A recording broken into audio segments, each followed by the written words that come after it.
એટલે આ દીપલા લગ્ન થઈ જતું તો એટલે બે છોકરા છે.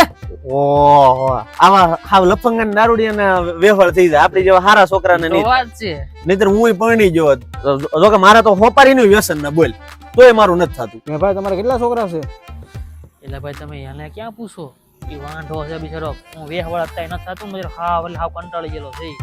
એક છોકરી ધ્યાનમાં છે, નમણી છે, રૂપાળી છે, તો મારી કરાવો નહીં પણ 30 વર્ષ છે, એટલે તને ઘરેલી પાછી આવેલી. એટલે ભોજ મારી મારે લગ્ન કરવાના છે, ઘર ઘણું નથી કરવાનું. તો છું એમ તો ભોજભાઈ મારું નક્કી જ હતું. છોકરી વાળા જોવા આવ્યા, હું ગીમો, ઘરકોડા ગીમા, ત્યાં મારા બાપા ફૂલ થઈને આવ્યા. એ મારું ફગી ગયું. છોકરી વાળા પાછા વહી ગયા. એમ તો ભાઈ મારા બાપાએ 7-8 ના વેફળ કરાવ્યા, પણ મારું જ કોઈ ન કરાવતા. ફગા ઘણા હા ખોટીના પેટના નકામીના પેટના ફૂલ ઝેરી. अरे भाई मैं तो राजस्थान से हूँ। अरे भाई तो पहले बताओ ना, वहाँ भी गोतो वहाँ भी चलेगा, मैं यहाँ से जान लेके वहाँ आऊंगा. પાંચની સાહેબ જો નહીં કેમ ઉગાડા પગાડ રખડે. એટલે ભાઈ મારે આખડી છે, સપલા નહીં કરવાની. વ્યવહાર ન થાય ને ત્યાં સુધી સપલા નથી કરવાના.